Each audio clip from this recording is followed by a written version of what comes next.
What is going on, guys? Welcome back to Commentary Free. I want to thank my sponsor, Steel Supplements. Link and discount code down in the description. You also know I'm a Weeble preferred influencer. Best promotion in the pin comment. All you need to do, click the link, open an account, agree to the terms and conditions. They are going to give you free stock.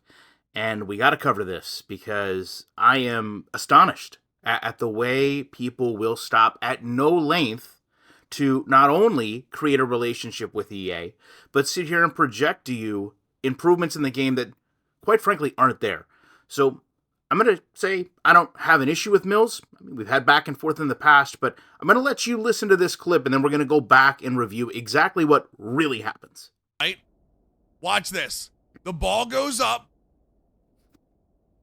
Tariq Woolen is looking that way, but he's not looking at the ball. He's looking at Thielen. And then look, right here, he notices it above Thielen's head and stops. This is when he turns around, but it's too late. In every single Madden game up until this year, Tariq Woolen picks that off. Every single game of Madden up until this year, this is a pick for Tariq Woolen. And you see the head track. Watch the head move up. Watch the head move up when he sees it. Right there.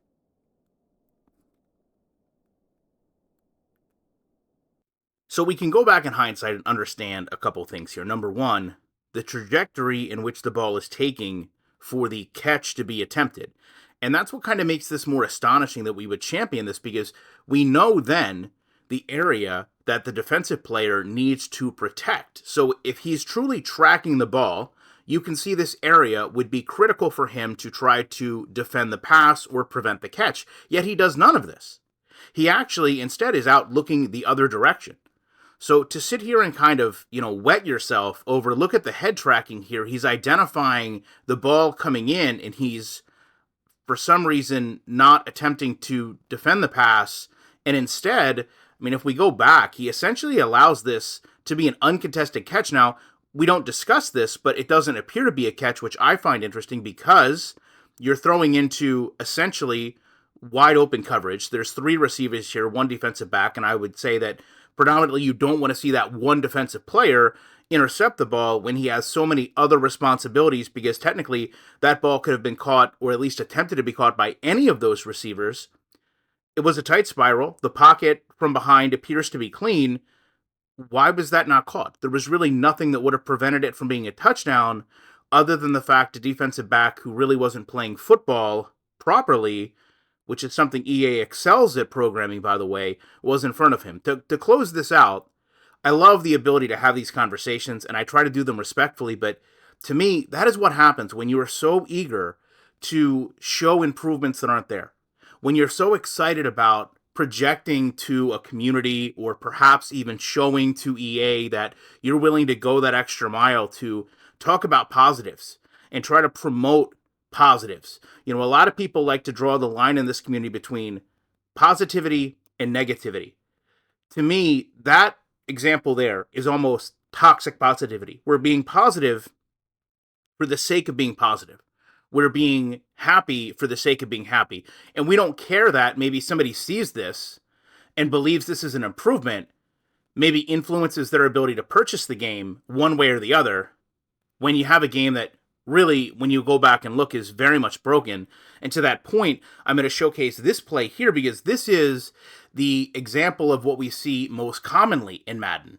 And the problem with this is, when you have a game and you want to talk about head tracking, when you want to talk about improvements, you have to go back to what Lil Uzi and Kurt shows, which is this example of gameplay, where there is no head tracking that matters. Who is looking at the ball? Now, the audio is captured here, where they're audibly saying, keep your eye on the ball, pick up the ball, but you can't go from one massive extreme to the other. It doesn't work that way. You can't showcase one clip and say, well, this is realistic because look at what I think is happening, when it's not really happening. These aren't players that independently have logic in a mind that assess the ball is coming in, let me defend the ball instead of the receiver. They're just going in and out of animations. But when you sell that to someone, when you project to someone that that is what's happening, to me, there's almost a danger with that, as far as creating a community that kind of pivots against each other when someone says, like I am, no, that's not really what's happening, and that play is actually not even a good example of what we want to see the game replicating, but instead, let's also take into consideration if it's happening then, we need to ask why isn't it happening now? And please don't sit here and talk to me about bugs and glitches and things. Bugs and glitches happen within the context of a game, but it doesn't change the entire aspect of coding. So when you have a bug or a glitch, it may cause a temporary issue for one player or the ability for one animation to occur, but it certainly doesn't impact the entire game. So when there's 22 players now that are supposed to have this logic, this mindset, this ability to see the ball and react to it, and all we're doing is building this concept of, because this ball wasn't intercepted, that means the game is improved, then we have to look at plays like this and ask ourselves, why is it okay that this is happening when we know all this logic is apparently built into the game to prevent it from occurring? That's the conversation we need to have amongst each other, because if we're not honest with ourselves and we're not honest with EA, then we're truly never going to get a better product.